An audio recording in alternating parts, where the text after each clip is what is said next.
My background is in sociology. I did my PhD in Stockholm University. I'm originally Norwegian, and then I came to Stockholm, traveled the world a bit, and in the end I ended up in Israel. And Haifa University is it's the third largest city in Israel. It's up north. Most tourists maybe don't come there, but if you ever go to Israel, I really recommend you Haifa. It's on a mountain and it has the sea. It's very pretty.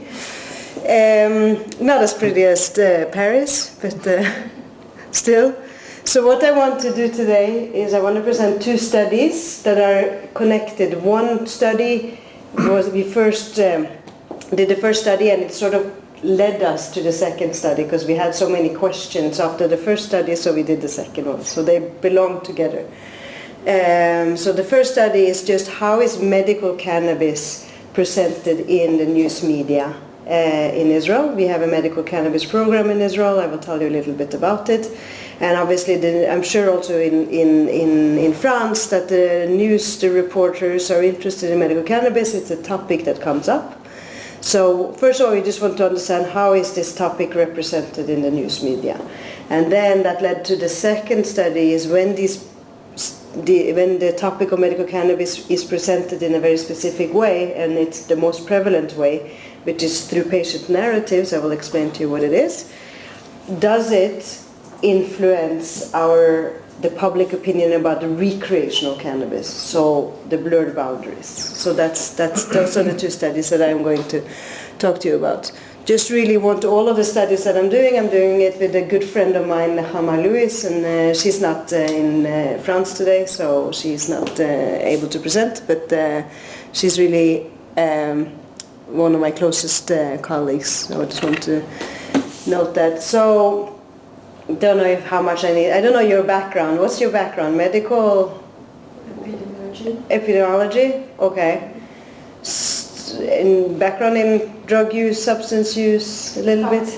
Pharmacist. So you should probably tell me about this slide more than me, because I'm the sociologist. But the cannabis plant, I mean, we talk about cannabis all the time, and I think what we also need to recognize is we don't know what this is. We don't know most of the ingredients in cannabis, what it does. So the two cannabinoids that we know most about is THC and CBD. Both of them have therapeutic effects. But in Israel, when people smoke cannabis, they smoke the whole plant. They use the whole plant. It's not pharmaceutical pills or anything, which means that they are intaking 500 different compounds. And all of these are probably interacting to create an effect. And to be quite honest, we don't know exactly what creates what effect and what kind of dosage and what kind of potency the cannabis is supposed to have for various different things. And that's what we in Israel have more and more started to talk about, the entourage effect, that we can't talk about THC or CBD. We need to talk about all of these things together and try and understand how the plant really works, which is very complicated. But that's cannabis. So what we understand is that when you have THC and CBD, especially for recreational purposes, it gives people the high that they want. But for instance, if you only have THC, and these high THC potent products that we're now having could give negative effects, like psychosis, like effects. So cannabis, all I wanted to say is that all these ingredients are interacting. And in Haifa, I work from the School of Public Health, so this is my public health slide to represent my field. First of all, cannabis does have adverse negative effects, particularly it's related to, not necessarily causing, accidents, poor psychosocial outcomes in adolescents in particular. There is such a thing that people have cannabis dependency. However, it also needs to be mentioned that most people who smoke cannabis never experience these effects, and the public health burden of other substances that are legal, for instance alcohol and tobacco, are much greater. In addition to that, the world is slowly waking up to this idea that there are also many positive effects, and I think as a research community we haven't really researched this very well until now, and now this is much more on the agenda in the last 10-20 years. So it has medical effects. People substitute cannabis for other substances that are maybe more harmful for them, so that would be a harm reduction approach and could have positive effects. People also use it for artistic performances and subcultural identity and of course pleasure. So I think more and more we need to ask people, we need to ask the research question, why are people using cannabis? Not for their negative effect, obviously people are using it for positive effects, and then we may understand much more. So how prevalent is cannabis use? This is obviously legal use, and this is a study, the HBSC study that they do in most of the European countries, including North America as well. France is in there, and I don't know if you know, but France is considered a relatively high prevalence country of adolescent cannabis use. I don't know if you knew that, is that something we talk about, but that's what it is. These are girls, and these are boys. And just so, I mean, we're not going to go too much into policy, but there is a very weak, if none, of an association between different drug policies and cannabis use. I wanted just to put that out there. So Holland is, you know, it's been legal to smoke cannabis in cannabis shops in Holland for a really long time. Doesn't mean that they smoke a lot more there than, for instance, in France. So when it comes to the adult population, about half of people smoke cannabis or say that they have smoked cannabis at least once in their lifetime. Most of these people will never have any problems with it. About 10% of that, of those who smoke at least once, will become regular users, and among those we will see some problems. So what's going on in Israel? This is a survey among adults, 18 to 40, and when I say 18 to 40, that's not really correct. They're more like 23 because of the army. People go 3 years to the army, and when they're in the army, they're not going to be part of the survey. So most of these people are a little bit older than 18. Anyhow, in the adult population over 18, you can see a huge increase, if we are to believe this data, of both you can see here, last 30 days cannabis use. If this is true, and 27 is the prevalence rates of cannabis use in Israel, that makes Israel the highest prevalence country in the world. And it's gone from 5.5% since 2009. So when I saw these numbers, I didn't know exactly what to do with that, because it seems pretty weird and strange, and how is that possible? So I did speak to this is the drug authority in Israel that collects this data, and they were also very surprised, and they have told me that they have done a lot of things in order to make sure that these are reliable data.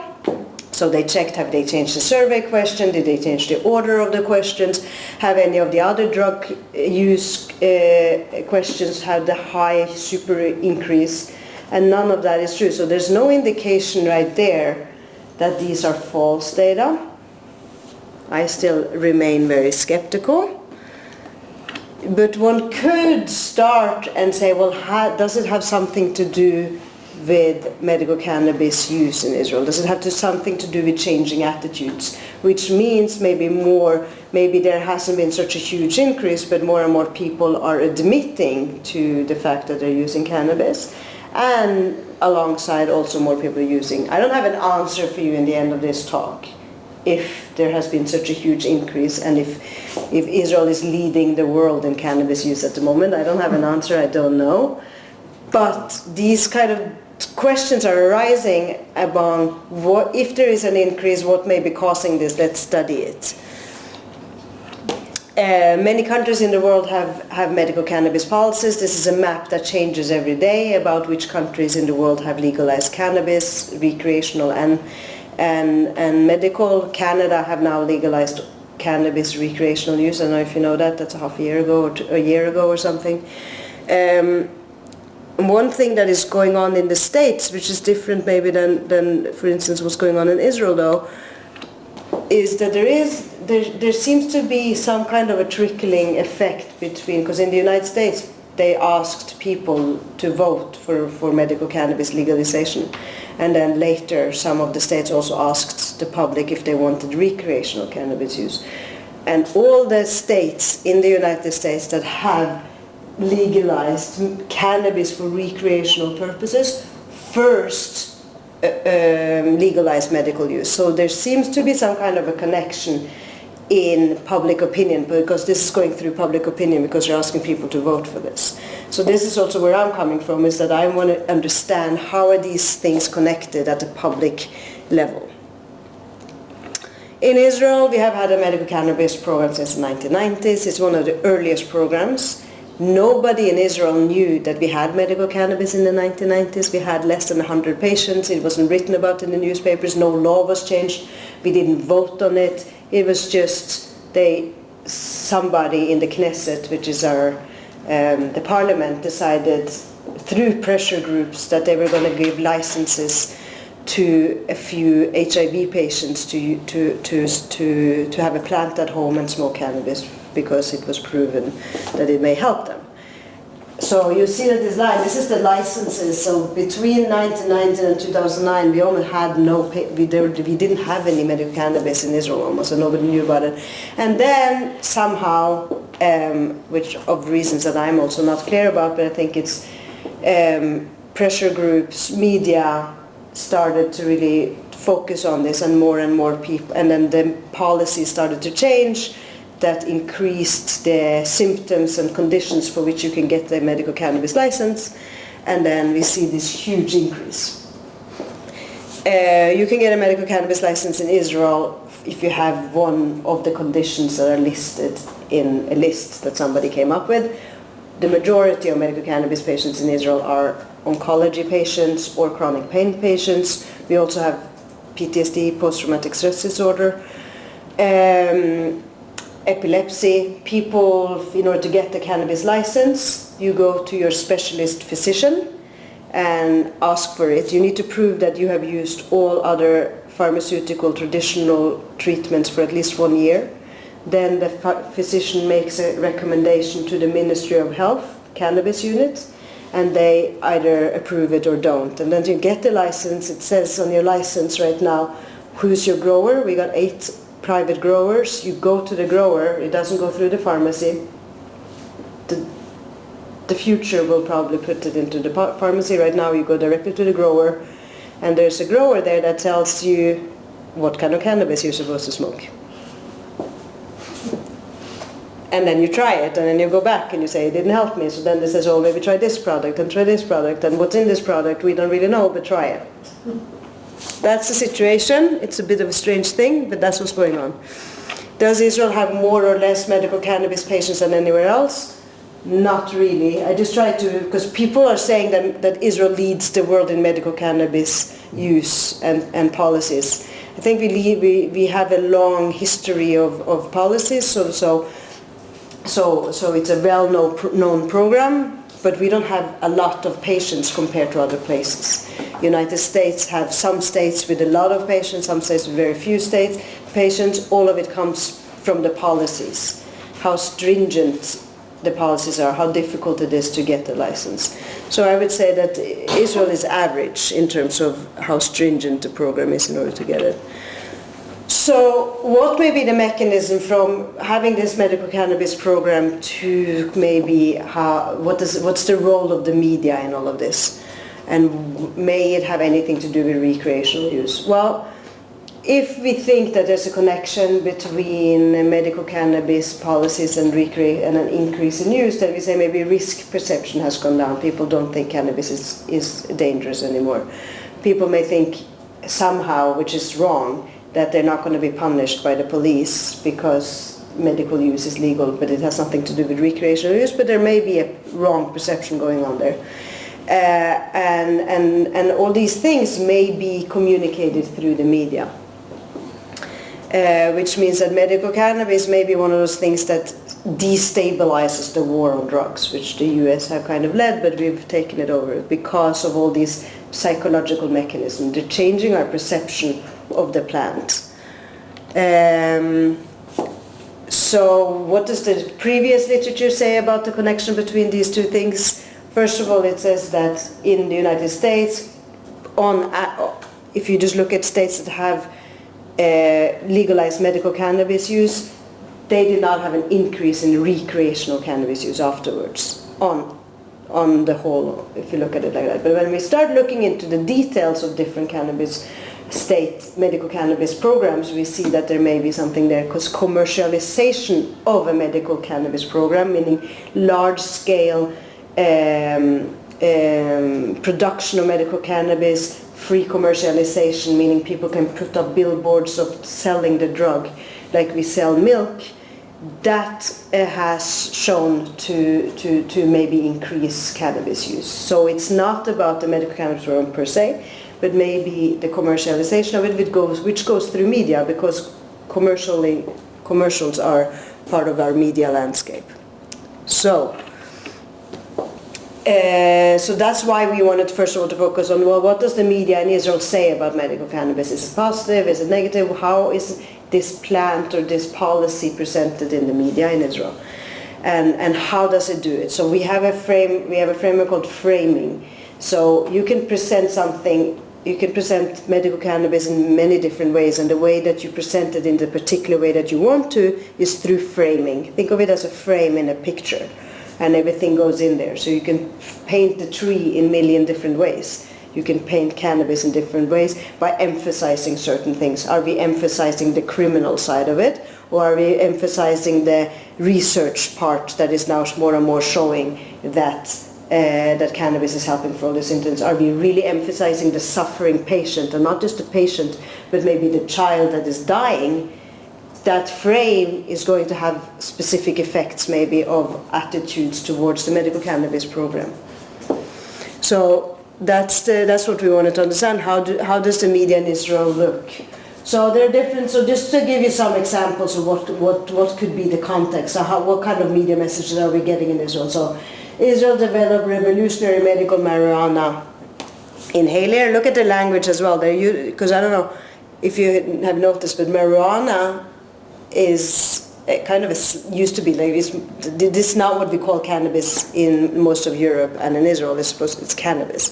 Marijuana is more the slang word, it's the unsophisticated words that they took because the Mexican Americans were using it, and the media can choose whether or not they want to use marijuana or cannabis, and that would make a distinction, but they're not really doing that. Israel HMO given temporary license to prescribe medical marijuana. And grassroots support. Most Israeli parties favor use of medical marijuana. If this is true, this is political parties, right? Then that would mean that cannabis is the only thing that Israeli politicians can agree on, which I highly doubt. This is one kind of story that we can tell about cannabis. We can also tell this story. Law would turn doctors into drug dealers, right? There's a whole different kinds of framing. Suspect arrested for a marijuana dispensary tunnel theft. What happened was that they dug a tunnel into the dispensary and took all the cannabis and drove away with the truck. Israeli medical marijuana patients protest police raid on dispensary. So there are different kinds of stories. Ones that are really focusing maybe more on the medical part and the political part. You got here focusing on the criminal part, and we wanted to more systematically understand what's the framing really. If we do this in a systematic way, can we come up with a real picture of how medical cannabis is presented in Israel? Is it presented framed as a medicine? So which would maybe encourage public support for the policy, and maybe it would even change our attitudes towards recreational cannabis, or is it framed as an illicit drug? And that would probably reduce support for the medical cannabis program, and maybe also reduce positive attitudes towards recreational cannabis use. So we wanted to examine the degree to which medical cannabis is framed as a medicine or a drug. How is the frame constructed, and has it changed over time? Has it changed in parallel with this huge increase of medical cannabis licenses in Israel? What did we do? We took the 3 main newspapers in Israel, and we searched for words from cannabis, THC, CBD, marijuana, all these words, and looked through them and took out all the ones that had to do with medical cannabis throughout the years 2007 and 2013. We ended up with 240 articles, which doesn't sound like a lot, and it isn't. A caveat to that is that because of the political situation in Israel and the Palestinian and Israeli conflict, most of the newspaper reports in Israel does not deal with health. It's the political part that always comes first in Israel, and it's obviously always something happens. And then we got Syria and we got Iran and all of that. So after all of that, there is a health section in the newspaper, and it's really small, and within that we have a little bit of cannabis. 2 graduate students coded all the data, and we made sure that we had intercoder reliability, meaning that they coded the data in the same way.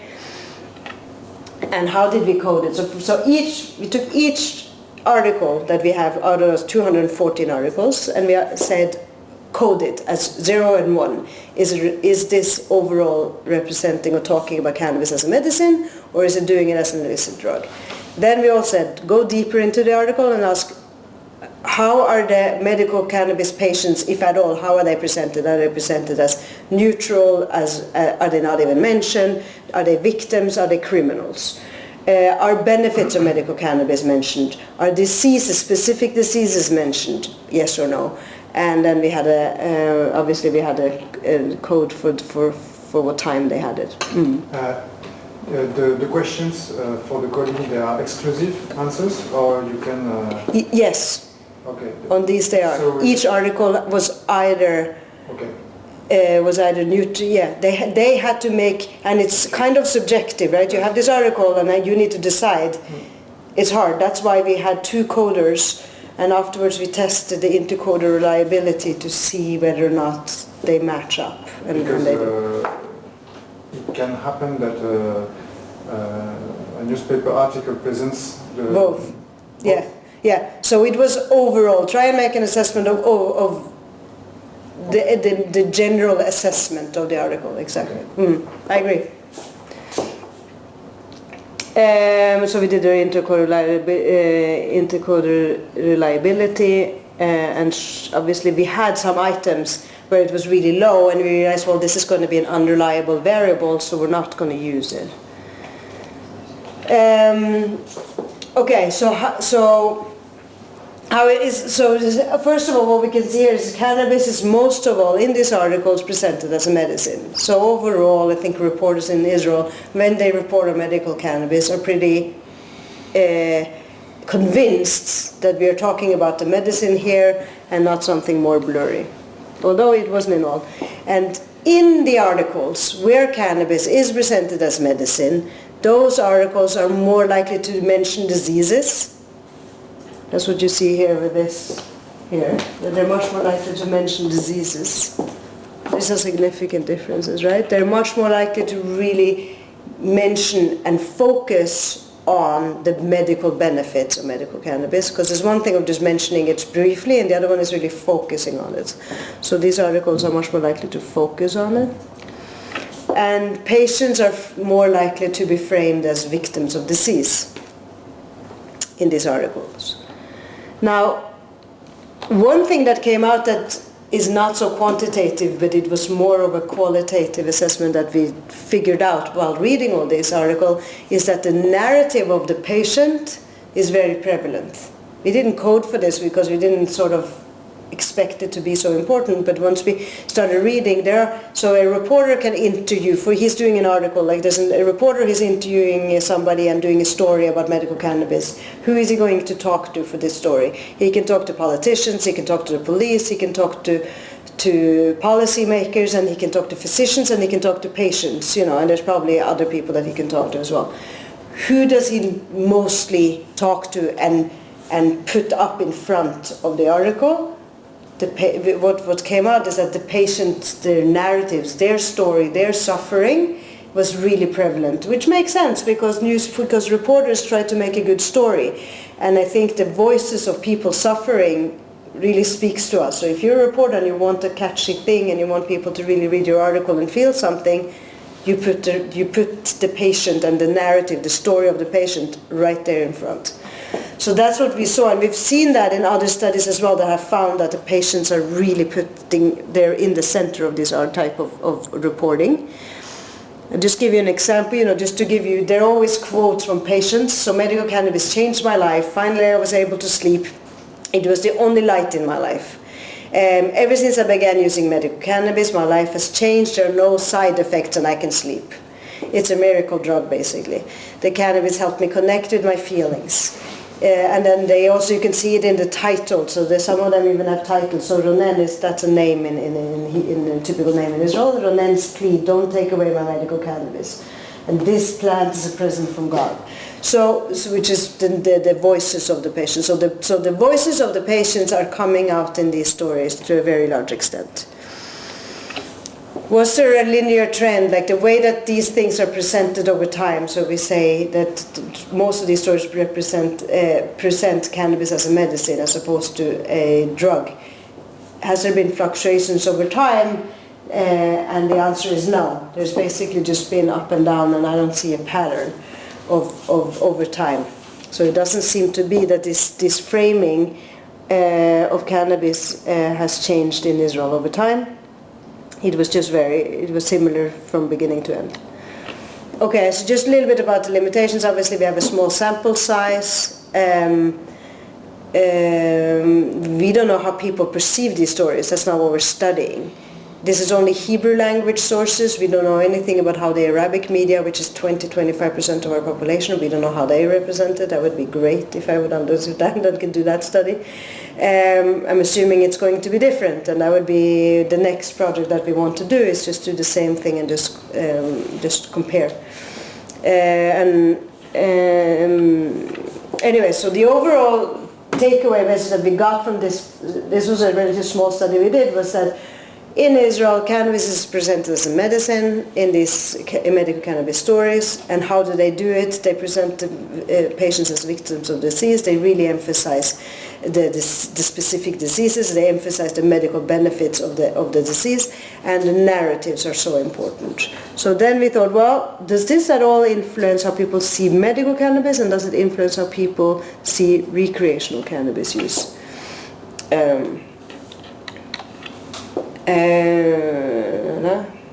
Yeah, that's what we want to do, sorry. So we wanted to set up a study where we could really understand if patient narratives, the way that these patients are put forward, does that have a specific effect on how people understand or are influenced maybe by the news stories? And does it not just affect them in terms of how they look at medical cannabis, but does it have an influence on recreational cannabis? That's what we wanted to understand. And we wanted to understand if it's a direct effect or an indirect effect. So basically, we have these narratives, patient narratives. It could directly influence how people see recreational cannabis use, their attitudes towards recreational cannabis use, in terms of how risky it is, how good it is, how bad it is.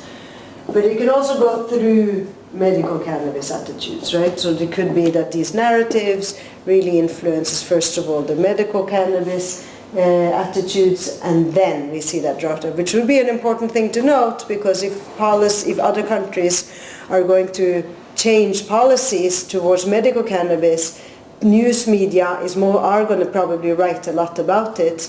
And then we may want to know, well, with what effect is it going to have on recreational use? So this study can not prove anything maybe, but at least we're getting towards trying to understand if there is a process here. So what did we do? We did a web-based randomized experiment. I'll tell you about the experiment in a bit. Just a little bit first about the sample, about almost 500 Israeli adults, again, Hebrew speakers, not Arab speakers. 81 were excluded because they just took too long to fill in the survey, so we ended up with a sample of 396. They were between 18 and 60, about half were female, 61 had over 12 years of education, and 50% were married. So what did they do? It's a web survey, so they are part of an online panel that get paid each survey they fill in. And we randomized them into two different conditions, and they had to watch 3-minute video that we made. And in each video it was the same actor, a male, one of our graduate students, 40 years of age, and the details of medical cannabis in each story was the same. So same condition, same type of information about how you get a medical cannabis license, that cannabis can help for this condition. The difference was just how this information was presented, through the narrative of the patient or more in an informational way. Somebody's just telling you medical cannabis can be given for this information, blah, blah, blah. Or is it the narrative? The narrative looked like this. So we had this guy talk about his personal story. He tells the audience about first getting diagnosed with the disease, and then he talks about getting painful symptoms. He talks about getting treatment but not getting help from the treatment. A friend of him then offers him medical cannabis illegally. He tries it, it helps. He tries to go to the doctor doesn't want to give it to him, so he struggles, comes back and finds another doctor that eventually gives him the medical cannabis license, and then eventually it's closure, meaning that the patient really says, this has saved my life, like you saw in the other statements. This is based on the kind of stories that we saw in the news media. That's the kind of story that we've seen. And then the other 3-minute media message was about the same disease, and that you can get a medical cannabis license for it, that it's hard to get the medical cannabis license. You have to go to the doctor, you have to prove, some people get it, some people don't get it. In the end, you can get it. So it was the same length, same type of information, but provided in a very different format. Yeah, so this is the patient. And then they filled in a survey afterwards. So first it was whether or not the format of the message, and then we had the mediator was attitudes, beliefs and intentions towards medical cannabis. We had 6 items, just to give you an example of it. That is, the benefits of using medical cannabis outweigh the risks involved. Cannabis can be helpful for people with specific illnesses, and there's empirical basis that support it. And you have to agree or not agree on, I think it's a 6-point scale. The dependent variables are attitudes, beliefs and intentions towards recreational cannabis. We had 7 items, such as cannabis used for all purposes should be legal. We need to accept that recreational cannabis use is a normal part of people's lives. People usually have a good time when they use cannabis, and using cannabis once a month is not dangerous. And then we had control variables, gender, socioeconomic status, cigarette use and cannabis use. So all of these variables in the mediator and the dependent variables was put into a confirmatory factor analysis to see that the fit was good, which it was before we put it into the model, and we did a mediation analysis in process. And these are the results. Basically, we found that there's no direct effect between whether or not you get this message in a narrative format or in just an informational format. There's no direct effect, but there is an indirect effect. So when the people saw this patient suffering and telling their story, giving the information in that way, afterward those people who saw that had higher, more positive attitudes towards medical cannabis, and those people again then afterwards had more positive attitudes towards recreational cannabis, which suggests, doesn't prove, because this is cross-sectional, they saw the message and then we looked at their differences afterwards. And it's not a randomized control trial or anything like that, but it does suggest that there may be a process here of when people see all of these narrative messages that are so prevalent in the news media, not just in Israel but elsewhere as well, may have some kind of a changing of attitudes in the public towards medical cannabis use, which may in turn also change attitudes towards recreational cannabis use. Which is not so strange, because there are really many blurred boundaries between these two things. One of them is that it's the same substance. There is no real difference in the substance of smoking cannabis for medical purposes and recreational purposes. It's the plant that you smoke. It has, all of them have a different THC and CBD level and terpenes and whatever, and it's the same substance in the end. And now I'm wondering what you're thinking. Anybody? I think it's very interesting and very, it's the right time to discuss these things because, as you know, the public debate on cannabis is... What is it in France? It's still illegal, really illegal. Medical use is illegal? Yes. It's not still allowed. There are some experimentations, but it's in a very strict framework and it's not open. So the paradox is that in France we have a very coercive legislation about drug use, and we have one of the highest drug use consumption, at least for cannabis. So as you pointed, there is almost no link between the legislation and the cannabis level of use. Nothing.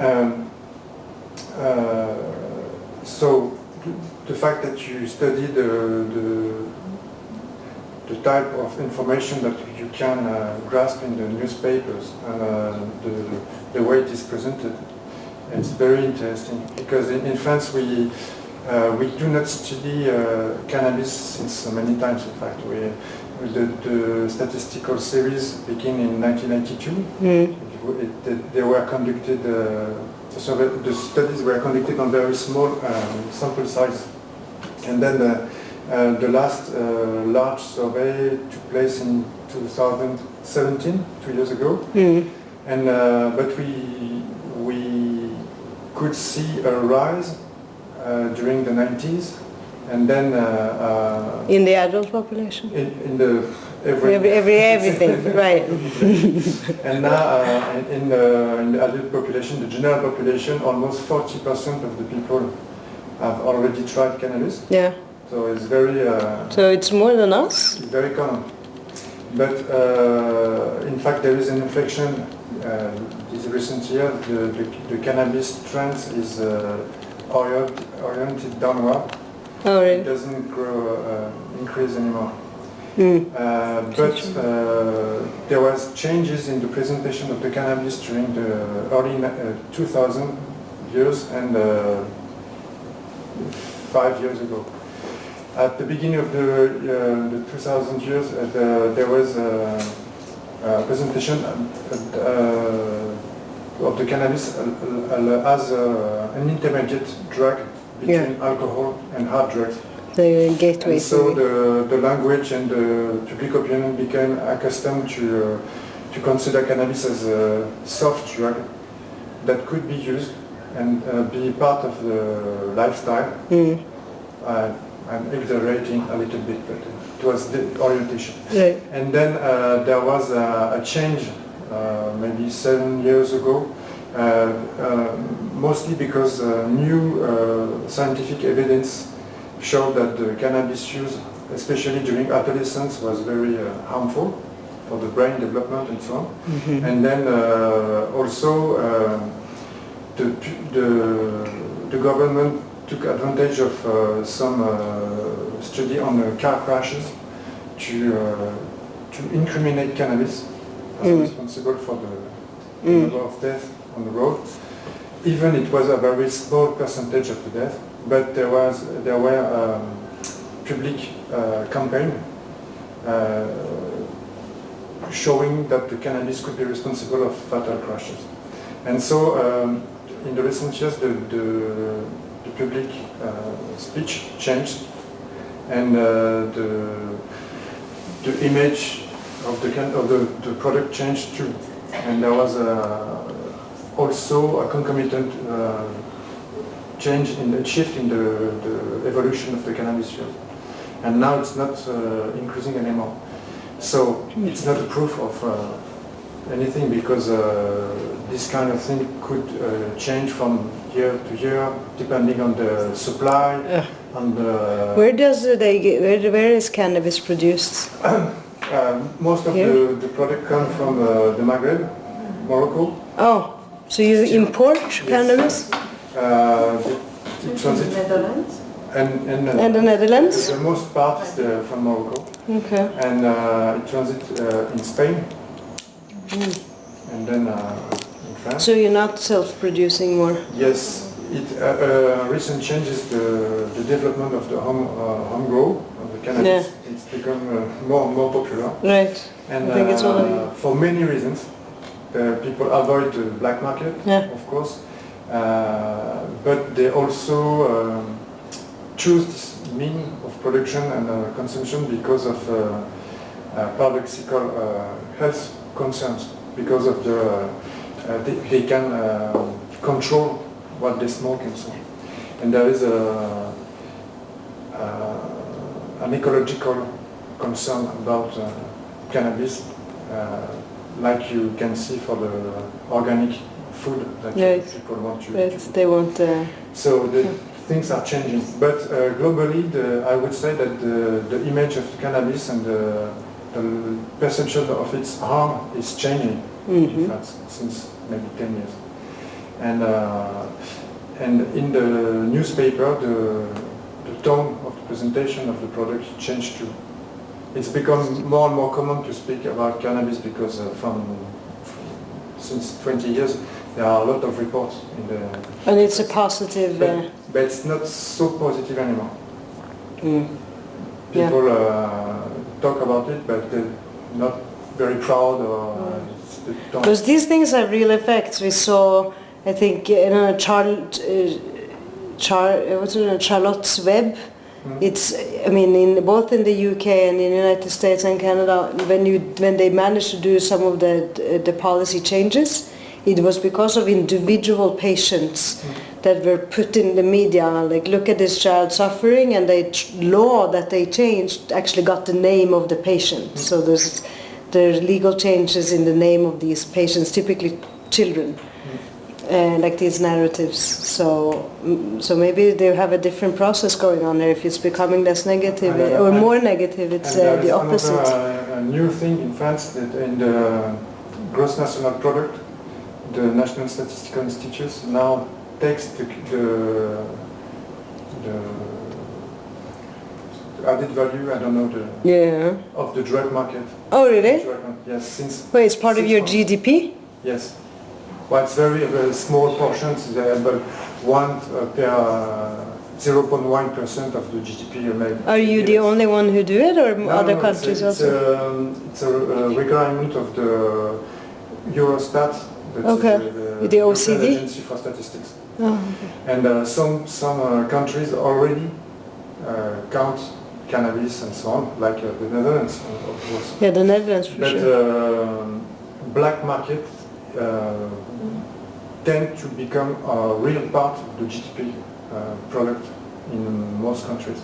Italy, for example, they produce two kinds of GDP, one with and one without. And it's a difference? Yes, yes. It makes a difference? And so prostitution can be included in the GDP and the black market.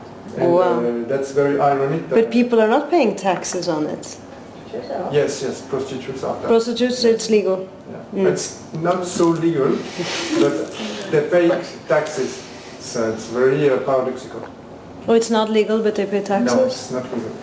For the police, it's not legal.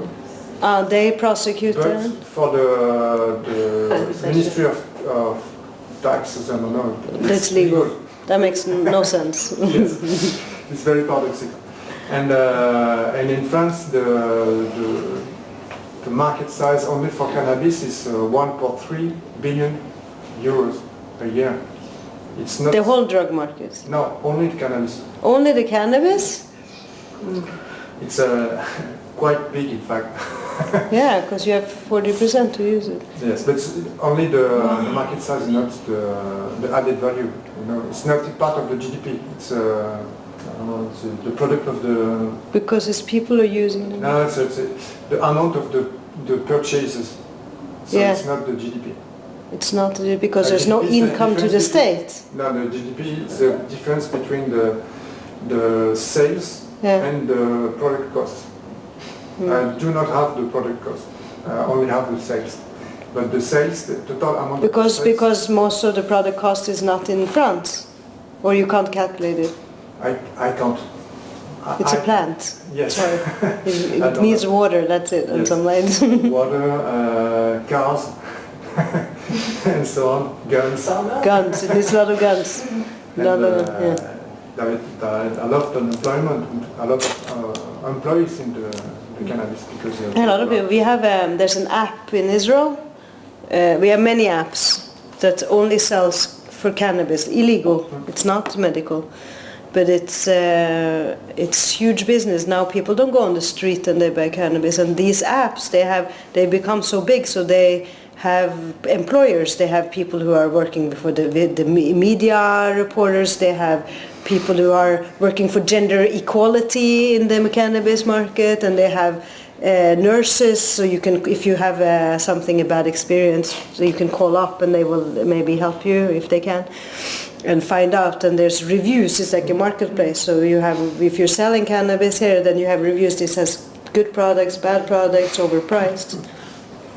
So a lot of people are earning money. Yes, that's what I want to do. It's a big market.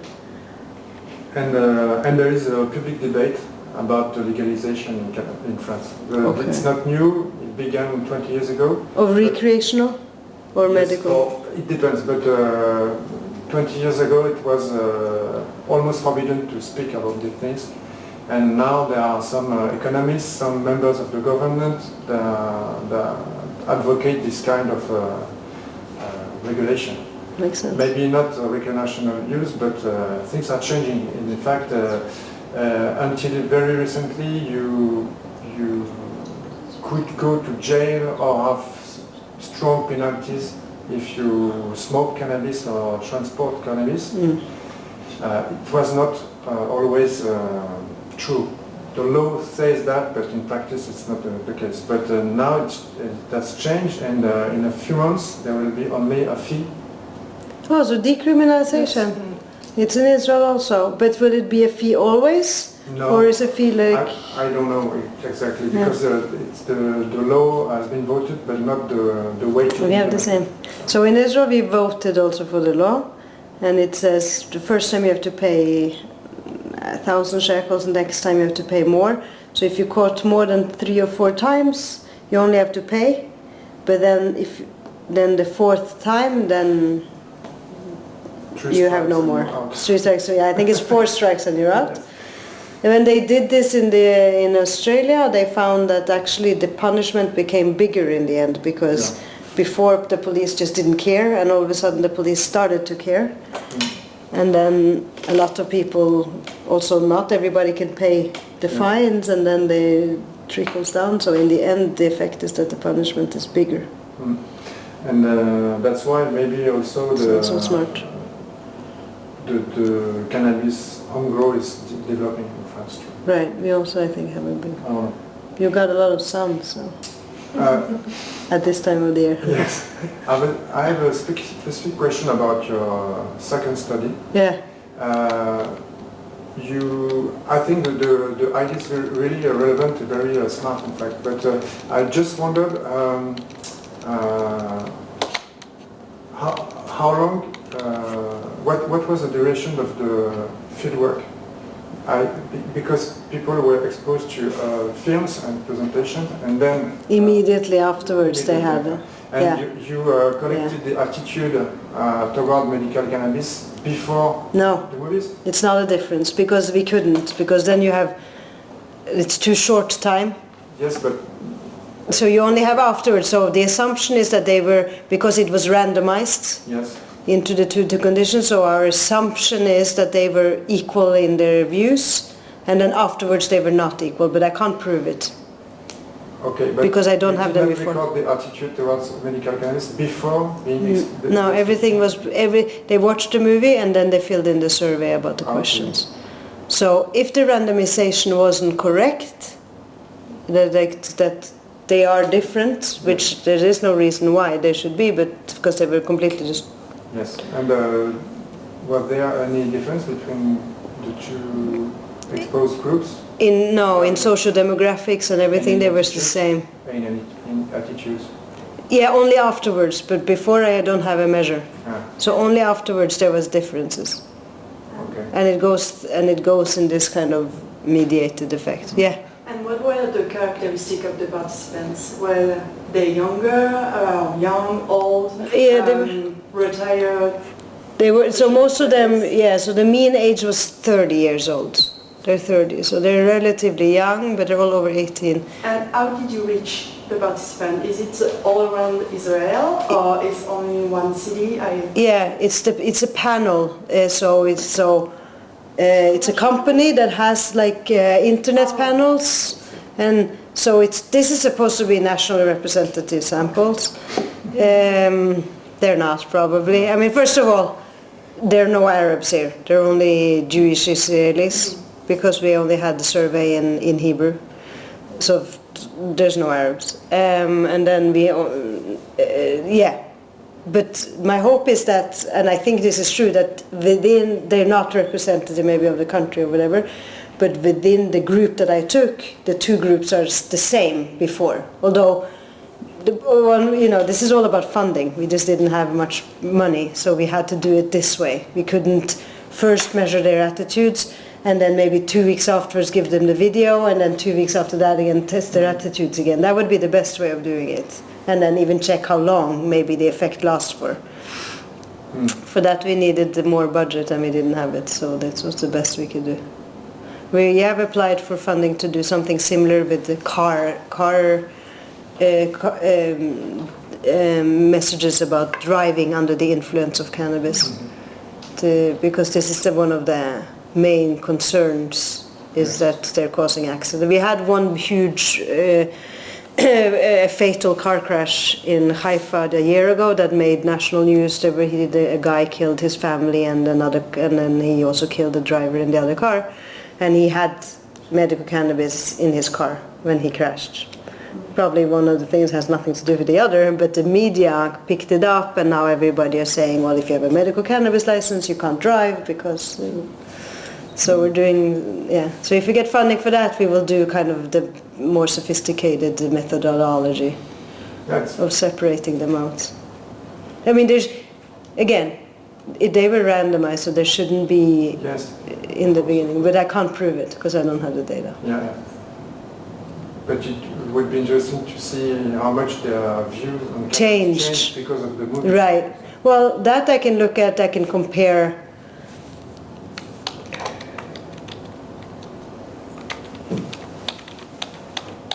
I'm going in the wrong direction, sorry. Can I do this? You're the statistician, right? Mm-hmm. So the beta is from here to here is 27. It's not their increase, it's the difference between the two groups. But let's say that it is the increase because they were the same to begin with. So then on, 27 an increment, and then the scale was 0 to... No, I can't read. I have to check what the scale was. Yeah, but the indirect effect is pretty low, in fact, because it's 0.27 multiplied by 0.44. Yeah. But it should be significant, I trust you. Yeah, so it's significant but small, you're right. Yeah. Yeah. Yeah, the sample isn't too big either. We have 260 people here. Yeah, there's many different things we want to do. Also they are sitting at home watching a video. It's not clear how much they're paying attention, really. So the data is messy, probably. Yeah. But if you control for cannabis use and cigarette use, we control for. It's not so bad. Yeah, we control for that and all the other socioeconomic. Because cannabis use was obviously. And we had quite a bit of cannabis use here, which I said, so maybe the data is correct that they are using a lot. I think we had like 20% cannabis users. Yeah. I have another question. Maybe it's an early question, but what does it mean exactly to get cannabis license? Is it depending on the disease condition, the medical condition? Is it, okay, you get your license and you can smoke once a day, It's a very good question. It's a very good question, and because it sounds like I should have an answer for you that makes sense, I don't. The license, we don't know. And then nobody, like when you typically get antibiotic pills, then you're told use 2 times a day, with food, without food, before sleeping, nothing here. You get a license that says go to your grower, and you can get, and it says how much you're allowed each month. So I think so typically the patient get 10 to 20 grams a month. Some people get more, some people get less. They go to the grower that you didn't decide, and then one company basically holds 50% of the market, called Tikkun Olam. So most probably you're going to go to them, and there you meet the people who grow it, and they will have written how much THC and CBD there's on their products, but it's wrong. They don't know how to measure it well, and as we said before, THC and CBD, that's 2 things out of many other things. So they don't even know what they're giving you. We've done the study. I'm working with people at the Technion. We took the samples. We see is there an overlap between what they think they have in their cannabis and in the objective lab at one of the best universities we have in Israel, and they're often wrong. Another interesting study was that my colleagues at the Technion were doing this epilepsy study with children who have hundreds of attacks each day. They have no hope for these children. They're dying, wasting away these children, and they were allowing them to do an epilepsy clinical trial on them without really knowing what kind of business, it's almost like a rat in the lab. We just, okay, let's try something because they're dying. So they gave them cannabis. They had 10 patients, families that participated. They all got the same cannabis from Tikkun Olam, and they started using it, and it helps. It reduced, it wasn't miracle and all of a sudden the kids were perfect, but it really reduced the level, the attacks they had each day, until one week where 5 different parents called up my colleague and said the medicine stopped working. And so he called up Tikkun Olam and he said, what did you do anything different to the cannabis that you're now providing them? And he said that they changed the light bulb. They changed the light bulb and produced it differently, and it had changed the makeup, so the THC had gone, I don't know, something had changed. And it wasn't that it completely stopped working, it was just not the same effect. So how much they're supposed to take, what they're supposed to take, it's not controlled, it's produced by farmers who, it's crazy. I mean, it sounds like I'm making a joke, like how can this be, but we have 33,000 Maybe that's why patients. People are scared about that, just because they see, okay, they smoke some cannabis, so they are very high all the day. This was high CBD, the epilepsy kids. And it's also why doctors hate cannabis. The doctors don't want to give it to their patients because they are trained to think in an evidence-based way. And here it's like,